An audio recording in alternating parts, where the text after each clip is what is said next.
बिस्मिल्लाहिर्रहमानिर्रहीम। अस्सलाम वालेकुम। आप देख रहे हैं हालात। मैं हूँ सईद चौधरी।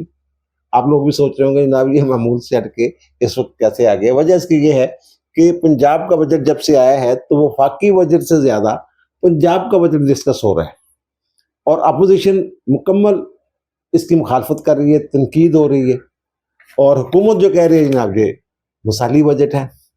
तो असल सूरत हाल जानने के लिए जनाब मैंने जहमत दी है अहमद हुमायूं खान साहब को। अहमद हुमायूं खान साहब का तारफ मैं करवा दूं कि जनाब ये सीनियर कांग्रेस एडिटर रहे हैं, मुख्तलिफ अदारों में कांग्रेस रिपोर्टिंग की है। 20 से जायद बजट जो है ये उनकी रिपोर्टिंग कर चुके हुए हैं और उनकी तजज़ियाती रिपोर्टिंग जो है ये शाया कर चुके हुए हैं। तो मैंने सोचा कि असल सूरत हाल है वो जानी जाए इनसे गैर जानबदारी के साथ, बजाय इसके कि जनाब तारीफ व तसीफ वाला जो बाब है वो खोल के बैठते हैं या फिर जो तनकीद वाला चैप्टर है वो खोल लिया जाए। जहाँ तनकीद बनती है वहाँ तनकीद होनी चाहिए, जहाँ सताइश बनती है वहाँ सताइश होनी चाहिए। बहुत मेहरबानी हुमायूं साहब। शुक्रिया। अच्छा ये बताइए, आपने ये बजट देखा है तो आपको जो माजी के बजट आते रहे हैं, इनकी हुकूमतों में आते रहे हैं, तो इस बजट में आप जो इसके नुमाया खुदोखाल को अगर हम देखें तो आपको इसमें क्या चीज बेहतर नजर आ रही है और आपके ख्याल में क्या होना चाहिए था या क्या खामियां इसमें जो है आप देख रहे हैं बज़ाहिर? जय साहब, आपका बहुत शुक्रिया, आपने दावत दी और आपने मुझे मौका दिया कि इस बजट पर अपना इज़हार ख्याल करूं।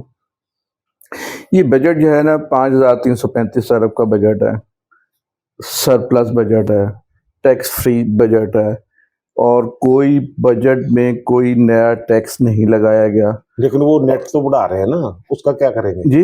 वो जो टैक्स नेट बढ़ाने के लिए क्या करेंगे फिर? वो टैक्स नेट बढ़ाने के लिए वो पिछले जो है ना है उसमें एडजस्टमेंट कर रहे हैं, कोई नई जो है ना वो नहीं की है। अब इसमें जो है सबसे बड़ा इम्पोर्टेंट बात है कि डेवलपमेंट बजट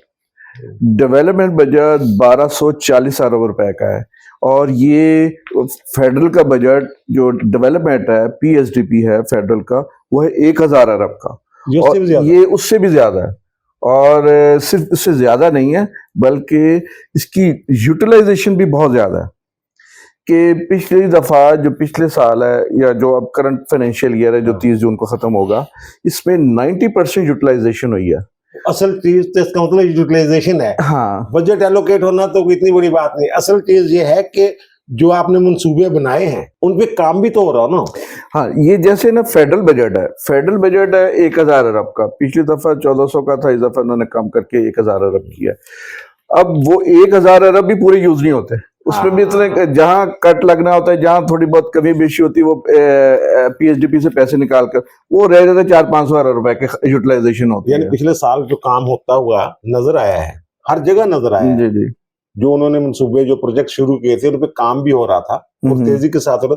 और इस मरतबा जो एलोकेशन है इस बजट की वो 47% ज्यादा है, बिल्कुल ज्यादा, पिछले साल बिल्कुल ज्यादा। और जो हमारे पास अदादशुमार हैं कि जो बजट है इसमें जनाब वो कहते हैं 100 नए मनसूबे शामिल किए, 700 सड़कें हैं, तलीमों से तारीखी सरमायाकारी, वो अच्छा वो तो उन्होंने कहने होता तारीखी सरमायाकारी, वो तो हम देखेंगे तारीखी है या नहीं, और 740 अरब रुपए सरप्लस, ये तो आपने बता दिया सारा। इसमें जी अब इसमें है, इस बजट में जो है ये चीजें आई हैं। इसके अलावा बजट में सैलरीज में इजाफा हुआ है, फेडरल में तो इजाफा मगर ज्यादा मुलाजमिन पंजाब के हैं और इसमें 10% उन्होंने इजाफा किया है और पेंशन में उन्होंने थोड़ी सी डंडी मारी है, वो जो है ना 5% किया क्योंकि फेडरल ने 7% किया था। इसमें थोड़ा सा उन्हें गुंजाइश करनी चाहिए थी, कम से कम ये तो होना चाहिए था ना कि उससे ऊपर ज्यादा ना हो, थोड़ा सा कम उसके बराबर ही कर दे, बराबर तो कर देते। अच्छा इसमें ये ना ये बहुत सारे लोगों ये अंदाजा नहीं होता कि ये जो सरकारी मुलाजिम होते हैं ना इनकी एक सालाना इंक्रीमेंट लगती है दिसंबर में, जनवरी में इनको मिलती है, वो हर स्केल के हिसाब से वो ऑटोमेटिक मिल जाती है, वो किसी को पता नहीं चलता, चुप खरीदते उन्हें तनख्वाह जो है। असल जो मसला पेंशनर जो है, पेंशन उनको सिर्फ बजट में जो इजाफा होना होता है वही जितने % होना होता है वो होना होता है। मेरे ख्याल इसका मकसद ये था ये जो गैर तरक्याती अखराजात है उसमें कमी ये कम रखने के लिए या अखराजात में कमी के लिए अब ये दावा किया जा रहा है कि जनाब जो बावजूद इसके जो कुछ भी पेंशन और उसमें इजाफा वगैरह की बात है कि 3% सिर्फ ना वो अखराजात पिछले साल की निस्बत गैर तरक्याती अखराजात जो तनख्वाह वगैरह हैं उनके मद में वो बढ़ेगा। तो मे भी इनका बचत एक प्रोग्राम हो, लेकिन उनकी तरफ भी देखना मगर ये कि इनके पास ऑलरेडी सरप्लस बजट है और पैसा इनके पास बहुत है। अभी तो यार मेरे को मंजूर तो नहीं हुआ ना अभी। हाँ अभी नहीं हुआ, अभी टाइम है, हो सकता है मे भी को गौर कर ले शायद इस पर। हाँ, मगर उन्होंने 2% भी खुश हो जाना है। हाँ वो मुझे नीचे कमेंट आ रहे हैं कि बजट पे बात करें लोगों के दोस्तों के, और कई दोस्तों ने तो फोन करके रिटायर्ड जो अफसर है उन्होंने बात भी की, उनको यार चलो वफाक जी नहीं कर देंगे यार, बात तो ठीक है उनकी। हाँ तो इसके अलावा जो है मिनिमम वेज है, पहले पिछले साल जो है ना 37,000 थी, इस दफा उन्होंने इसको बढ़ाकर 40,000 किया। वो एक अच्छा स्टेप है और एक बोल्ड स्टेप है। लेकिन इसके लिए ये भी करे ना कि जो 40,000 तनख्वाह तो आपने मुकर्रर कर दी है, तो जो अदारों में तनख्वाह मिल रही है वो उसको भी यकीनी बनाए ना कि जनाब ये 40,000 आपने देनी है, इससे कम तनख्वाह भी आप मुलाजिम नहीं रख सकते। ये मसला है, ये भी इंश्योर करना चाहिए कि जो इन्होंने जो पॉलिसी है, जो इन्होंने बयान दिया है उस पर इम्प्लीमेंट भी होना चाहिए, सिर्फ बयानबाजी तक का हद में महफूज नहीं रहना चाहिए। अच्छा, दूसरा यार अहमद हुमैन साहब, ये जो बात है कि जनाब हमारे यहाँ सेहत और एजुकेशन जो बुनियादी चीजें हैं वो तो वही है ना। सेहत पे कितना रखा है इन्होंने और एजुकेशन के लिए कितना रखा है, और एजुकेशन में जो ये प्राइवेट सेक्टर में भी चीज़ें बहुत सारी जो हैं एजुकेशन से मुतल्लिका वो हैं, बहुत बड़े बड़े अच्छे अदारे भी हैं और बड़े जो हैं बेचारे कहने का ऐसे लोग भी हैं जो ऐसे स्कूलों में पढ़ाने पे मजबूर हैं, प्राइवेट स्कूलों पे। तो अब जो इन्होंने एजुकेशन के लिए बजट रखा है, आपके ख्याल में वो क्या सफिशिएंट है? एजुकेशन के लिए उन्होंने और सेहत के लिए एक अच्छा हैंडसम अमाउंट रखी है। एक जो पिछले साल के बनिस्बत जो एजुकेशन पर है 127% ज्यादा, यानी डबल से भी ज्यादा। हाँ, मोर देन डबल है। और ये एक बड़ी एक अच्छी चीज, और इसमें जो है हेल्थ पर 41% इंक्रीज दिया है। एक ये बहुत बड़ा एक अच्छा स्टेप है। मगर ये एक जो चीज है डिस्कस करने वाली बात है कि वो ये है कि जो तालीमी इदारे हैं वो तो प्राइवेटाइज कर रहे हैं, हेल्थ सेक्टर है उसको भी प्राइवेटाइज कर रहे हैं। तो ये जो सरप्लस जो इजाफा हुआ ये कहाँ खर्च करेंगे?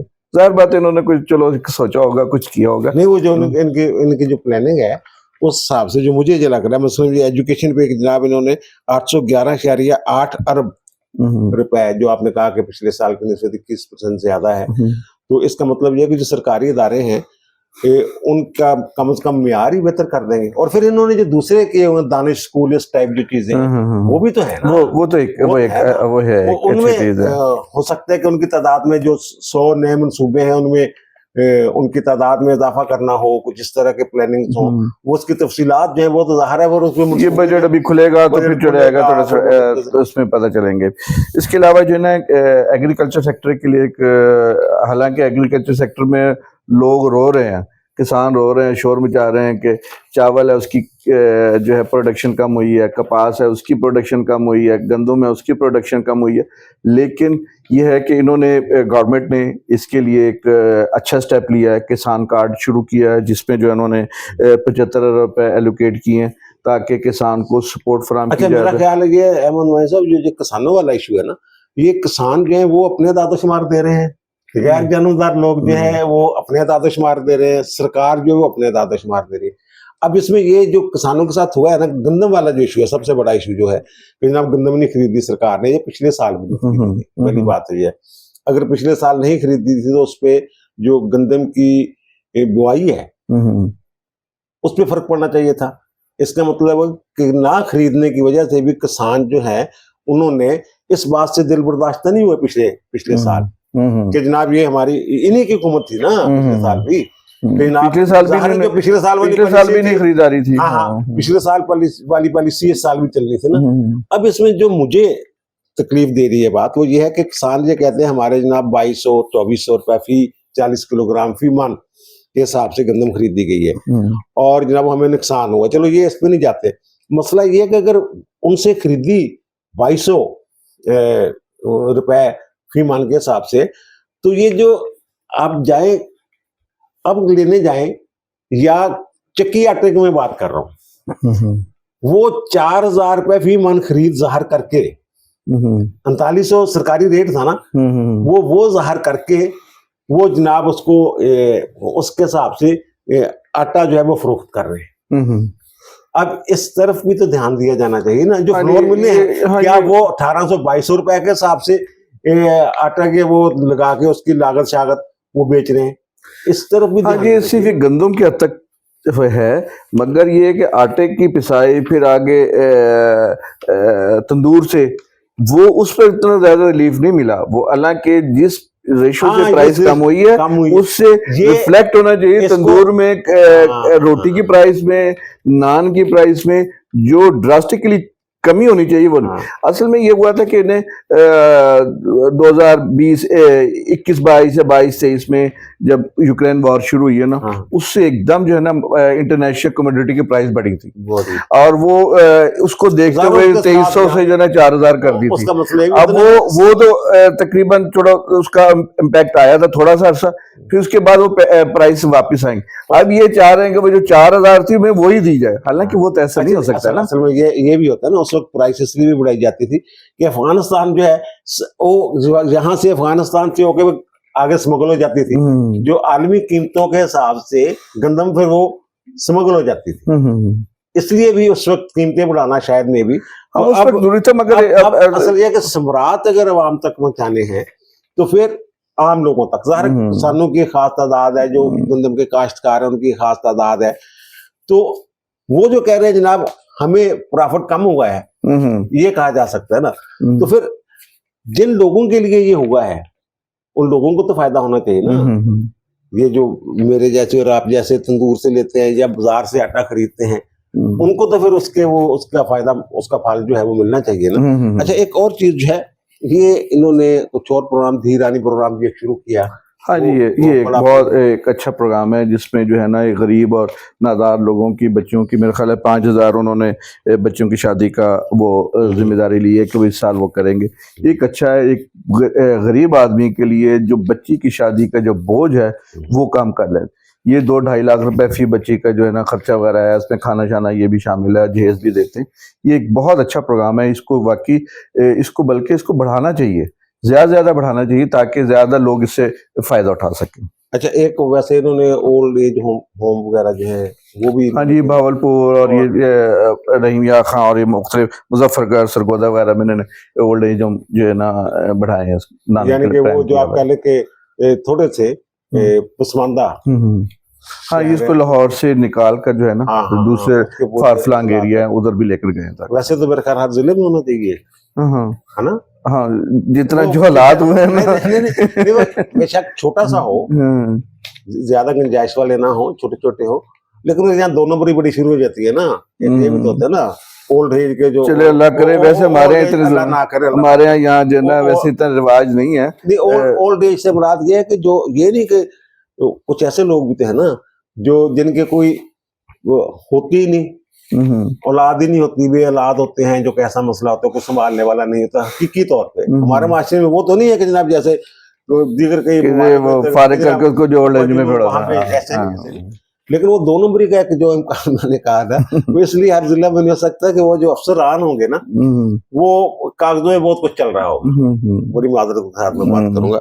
और फिर दूसरा इन्होंने नौजवानों के लिए आपके ख्याल में जो रखा है, इन्होंने स्किल्स डेवलपमेंट रोजगार वाला 12 अरब रुपए, और ये इसमें क्या होगा और क्या करेंगे ये जो है नौजवानों को बेसिकली एक नौजवान सेक्टर जो हमारी बहुत बड़ी जो 60% आबादी है वो नौजवानों की है, और उसमें से जो है जो चलो जो पढ़ने जाते हैं मतलब ठीक है, मगर जो है ना बाकी कुछ जो नहीं होते तो उनको एक स्किल लेबर स्किल वर्कर बनाने के लिए, और उसके लिए एक बहुत ज़रूरी था कि एक ये ऐसा प्रोग्राम शुरू किया जाए ताकि लोग इसमें शामिल हो सकें। तो ये एक अच्छा है, इसमें जो है ना शामिल होना चाहिए, इसमें ज़्यादा इन्वेस्टमेंट करनी चाहिए और ज़्यादा से ज़्यादा लोग को इसमें, बच्चों को और लड़कों को इसमें शामिल करें। इससे ये होगा कि जो बैरून मुल्क आप एक लेबर भी तैयार कर सकते हैं, स्किल्ड लेबर, ताकि वो जाकर पाकिस्तान में रिमिटेंस भेजें और एक सोर्स ऑफ का इनकम का जरिए बने। या अगर पाकिस्तान में ही कोई बिजनेस करना चाह रहे हैं उसके लिए भी इन्होंने कुछ रखा है कि जनाब उनको कर्जे जो बिला सूद जैसे टाइप कर्जे। हाँ जी, वो तो एक सिलसिला इनका प्रोग्राम जो है वो है आसान कारोबार फाइनेंस टाइप जो है ये प्रोग्राम। हाँ जी, उसमें 23 अरब रुपए इन्होंने उसके लिए, उसमें 28 अरब दिया, 28 या 23 यानी आसान कारोबार फाइनेंस में 23 अरब, हाँ, आसान कारोबार, हाँ, ठीक है ना। अच्छा, इन अवामी खिदमत के लिए 656 अरब रुपए इन्होंने रखे हैं, सफाई सुथराई ये वाली वो चीजें। अच्छा, ये सफाई सुथराई से मुझे याद आया कि ये जो बुजदार साहब थे हमारे, उनके दौर में ज़ाहिर की हुकूमत थी साहब, उसका तो ना लो, उसका कोई कंपैरिजन नहीं है, कोई मैच नहीं है मरियम बीबी का और उनका कोई लेवल ही नहीं है। उनमें तो जो सलाहियत थी उनको पता ही है, वो तो अंडर ट्रेनिंग थे और काफी उन्होंने ट्रेनिंग हासिल की है। वैसे अल्लाह माफ करे, मैं वो लाहौर में जो वेस्ट क्या कंपनी थी वो बंद कर दी, तुर्किया की जो कंपनी थी जहाँ पे, उसके बाद फिर वो जो पब्लिक ट्रांसपोर्ट, साफ पानी कंपनी, साफ पानी कंपनी, सारे काम जो है। लेकिन इसको मरियम नवाज को एक और भी तज है ना कि उनको मशवरा देने वाले मुखलिस लोग उनको अवेलेबल है, मौजूद है। हाँ, उनके वाले साहब हैं, चचा हैं, वो एक उनके पास टीम है, एक उनकी अपनी टीम है जो इनको सही एडवाइस करती है और सिंसियरली वो काम कर रहे हैं। और ये है कि जहाँ तक सफाई सुथराई का ताल्लुक है, इसके लिए उन्होंने भारी रकम रखी है। और ये अभी जो ईद के मौके पर जो उन्होंने इकदाम किए हैं, और वो ऐसा लगा ही नहीं कि यहाँ ईद आई है, कुर्बानी हुई है और लोगों ने गंद फैलाया, वो चीजें बिल्कुल ही महसूस। अच्छा, चलो ये छोड़े। अच्छा, ये जो बजट आया है ये मरियम नवाज का ही बजट है या अवाम का भी कुछ इसमें हिस्सा है? हमें कुछ मिलेगा, कोई बेहतरी आती हुई नजर आ रही है? इतना बड़ा एक कह लें तरक्याती उन्होंने उसके ऊपर फंड जो है वो रख दिया हुआ है, तो क्या होता हुआ नजर आ रहा है? हमारे लिए क्या बेहतरीन देख रहे हैं? अब आप ये देखें कि फेडरल में 1000 अरब और इसमें 1250 अरब रुपए, और वो सिर्फ एक सूबे में है, बाकी 3 सूबों का अलग है। आप जो 1250 अरब रुपए, पिछले साल 90% यूटिलाइजेशन थी, इस दफा भी चले अगर 90% भी यूटिलाइजेशन होगी, एक बहुत बड़ा इनकलाब लेकर आएगी, बहुत बड़ी चेंज लेकर आएगी कि ये आपका एक डेवलपमेंट का काम हो रहा है। ये एक बहुत बड़ा एक है। इसके अलावा जो है 100 बचत बाजार हैं, वो एक उन्होंने स्कीम में शामिल किए हैं कि इसको इसमें लेकर आएंगे। दूसरा ये डोमेस्टिक लोन है, जो कर्जा था, लोकल कर्जा था, इन्होंने बैंकों के कर्जे थे, वो उन्होंने कुछ पे ऑफ किए हैं, उससे एक 30% रिलीफ मिला है इनको। 30% रिलीफ मिला है कि आपको लोकल कर्जों में बैंकों की अदायगी नहीं करनी पड़ेंगी। और वो भी जाहिर बात है, ये उसी वजह से ये आपका जो डेवलपमेंट बजट है वो इजाफा हुआ है और आप उसमें बेहतर काम करने का मौका मिलेगा। आपके ख्याल में अगर ये इसी तरह चलता रहा 2-4 साल हो, तो फिर जो कहते लहरें बहरा हो जाएंगी, एक कहते ना, तो तुम लगता कि लहरा बहरा हो जाएंगी? लहरा बहरा तो हो जान या नहीं हो, लेकिन है कि उसकी उम्मीद जरूर पैदा हो जाएगी। बहुत मेहरबानी अहमद भैया साहब। सर, मैंने तो पूरी कोशिश की है कि जनाब गैर जानबदार आदमी से तज्जिया लिया जाए, जो अच्छी चीज़ें हैं मैंने पहले भी अर्ज किया है कि उनकी तारीफ की जाए और जो खामियां हैं उनकी निशानदेही की जाए। हम तो निशानदेही कर सकते हैं ना। अब दीजिए मुझे इजाज़त, इंशाअल्लाह मुलाकात होगी नए व्लॉग के साथ। अल्लाह ताला आप पर, मुझ पर, हम सब पर मेहरबान रहे। अल्लाह हाफ़िज़।